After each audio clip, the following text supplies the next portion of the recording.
జై శ్రీరామ్. అందరికీ నమస్కారం. ఈ నెల ఏప్రిల్ 5వ తేదీ ఆదివారం నాడు సంకటహర చతుర్థి వచ్చింది. ఈరోజు అద్భుతమైన సిద్ధియోగం, అలాగే విశాఖ నక్షత్రం ఏర్పడుతుంది.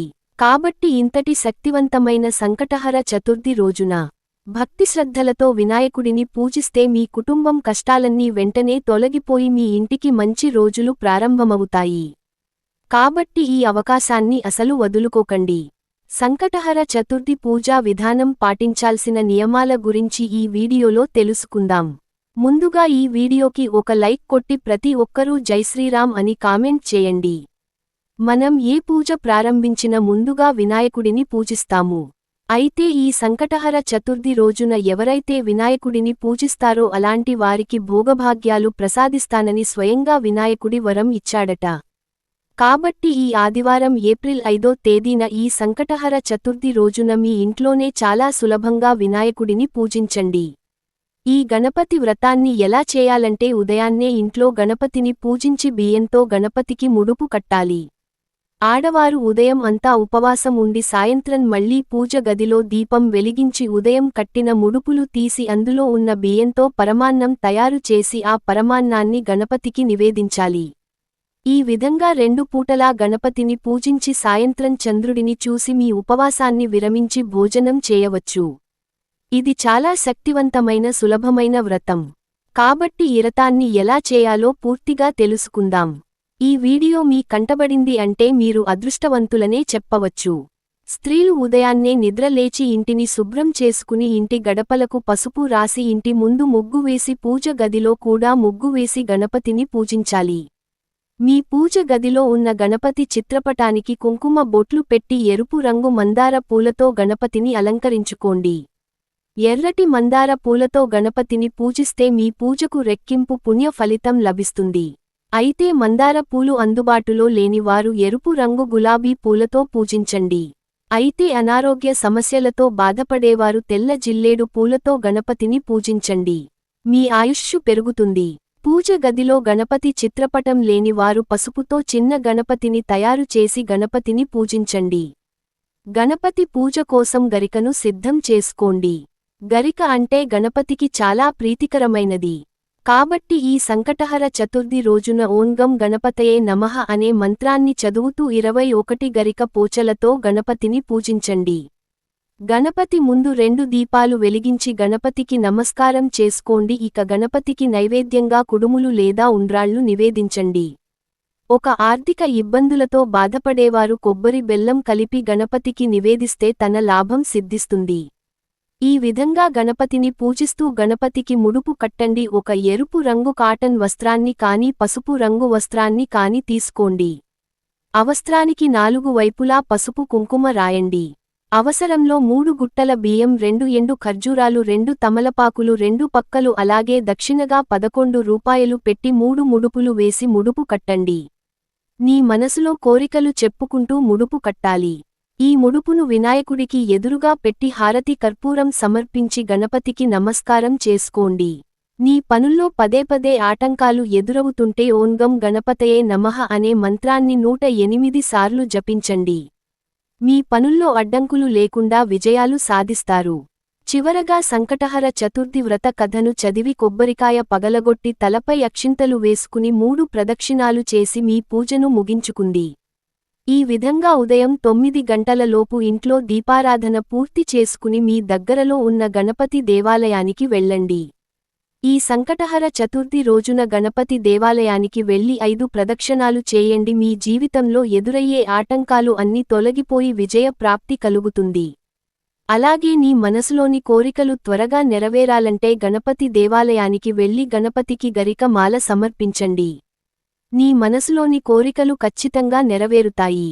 ఇక సాయంత్రం సూర్యుడు అస్తమించిన తర్వాత స్త్రీలు మరల తలస్నానం చేసి పూజ గదిలో దీపం వెలిగించి ఉదయం గణపతికి కట్టిన ముడుపును ఇప్పదీసి ముందుగా ముడుపుకు నమస్కారం చేసుకొని ముడుపును ఇప్పదీసి అందులో ఉన్న బియ్యంతో పరమాన్నం తయారు చేసి గణపతికి నైవేద్యంగా సమర్పించండి.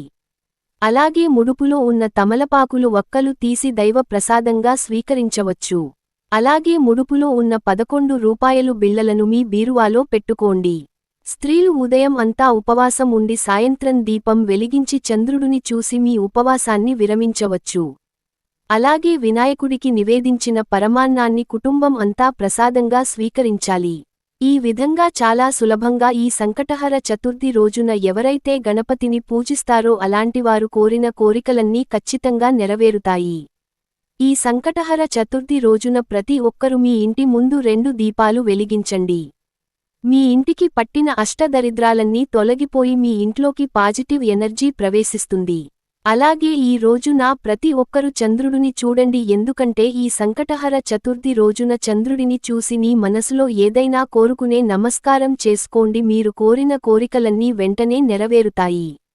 ఇక ఎవరైతే కటిక పేదరికం అనుభవిస్తున్నారో అలాంటివారు చంద్రుడికి పాలతో అర్ఘ్యం సమర్పించి నమస్కారం చేసుకోండి. ఆర్థిక బాధలన్నీ తొలగిపోయి మీ ఇంటికి ధన లాభం కలుగుతుంది. అలాగే మీ పిల్లల భవిష్యత్తు కూడా బాగుంటుంది. అయితే ఈ రకాన్ని మేము చేయలేము కానీ మాకు గణపతి ఆశీర్వాదం కావాలని అనుకునేవారు మీ దగ్గరలో ఉన్న గణపతి దేవాలయానికి వెళ్లి దేవాలయంలో నెయ్యి దీపం వెలిగించి నిస్తోమతన బట్టి గణపతి లడ్డూలు సమర్పించండి. ఇలా చేసిన సరే ఆ గణపతి ఆశీర్వాదం ఖచ్చితంగా లభిస్తుంది. ఇక ఆదివారం అంటేనే చాలా మంది మాంసాహారం తింటారు కానీ ఈ సంకటహర చతుర్థి రోజున పొరపాటున కూడా మాంసాహారం తినకూడదు. లేదంటే మీ పనుల్లో అడ్డంకులు ఏర్పడుతుంటాయి. గణపతికి ప్రీతికరమైనది. ముఖ్యంగా వివాహమైన ఆడవారు ఈ సంకటహర చతుర్థి రోజున గణపతి పటానికి పెట్టిన కుంకుమను తీసి మీ పాపిట్లో పెట్టుకోండి. ఇలా చేస్తే దీర్ఘ సుమంగళి యోగం వరిస్తుంది. ఇక మనలో చాలామంది త్వరగా ధనవంతులు కావాలని కోరుకుంటారు. అలాంటివారు ఈ సంకటహర చతుర్థి రోజున ఒక చిన్న రాగి నాణ్యాన్ని దళపతి పాదాల దగ్గర పెట్టి తర్వాత మీ పరుసులో పెట్టుకోండి. ధనాకర్షణ పెరిగి ఆర్థికంగా బాగా కలిసి వస్తుంది. అలాగే ఈరోజు తప్పనిసరిగా ఇల్లంత సాంబ్రాణి పొగ వేయండి. మీ ఇంట్లో ఉన్న నెగటివ్ ఎనర్జీ మొత్తం తొలగిపోతుంది. ఇక నరదృష్టి సమస్యలతో బాధపడేవారు ఈ రోజు తప్పనిసరిగా మీ ఇంటి గుమ్మం బయట తడి కుంకుమతో స్వస్తిక్ గుర్తు చేసుకోండి. మీ ఇంటికి 2.5 పీడ నరదృష్టి సమస్యలన్నీ వెంటనే తొలగిపోతాయి. ఇక ఉద్యోగం కోసం ఎదురుచూసేవారు గణపతి దేవాలయంలో ఎర్రటి గన్నేరు పూలు సమర్పించండి. ఖచ్చితంగా మీరు కోరుకున్న ఉద్యోగం కలుగుతుంది. ఇక ఎవరైతే విపరీతమైన అప్పుల సమస్యలతో బాధపడుతున్నారో అలాంటివారు గణపతి దేవాలయానికి వెళ్లి గణపతికి బెల్లం సమర్పించండి. ఇక మీ అప్పులు బాధలన్నీ వెంటనే తీరిపోతాయి.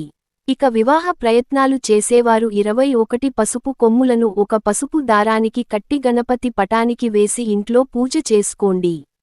ఖచ్చితంగా మంచి వివాహ సంబంధం కుదురుతుంది. ఇక మీ మనసులు ఏదైనా కోరిక ఉంటే ఆ కోరిక త్వరగా నెరవేరాలంటే ఈరోజు తప్పనిసరిగా గోవుకు పచ్చగడ్డిని తినిపించి నమస్కారం చేసుకోండి. ఎలాంటి కోరిక అయినా ఇట్టే నెరవేరుతుంది. దీర్ఘకాలిక అనారోగ్య సమస్యలతో బాధపడేవారు జిల్లేడు పూలుతో గణపతిని పూజించండి. ఇక మీ పిల్లల భవిష్యత్తు బాగుండాలంటే మీ పిల్లలకు మంచి విద్యాబుద్ధులు కలగాలంటే బ్రాహ్మణులకు 1 కేజీ బియ్యం దానం చేసి వారి ఆశీర్వాదాన్ని తీసుకోండి. మీ పిల్లల భవిష్యత్తు బాగుంటుంది. ఇక జాతకంలో శని దోషాలతో బాధపడేవారు పేదలకు నువ్వులు ఉండలు దానం చేయండి. శని దోషాలు అన్ని తొలగిపోతాయి. ఇక సంతానం కోసం ఎదురుచూసే దంపతులు నీటిలో గరిక వేసి ఆగరిక నీటితో గణపతికి అభిషేకం చేయండి. ఖచ్చితంగా సంతాన ప్రాప్తి కలుగుతుంది.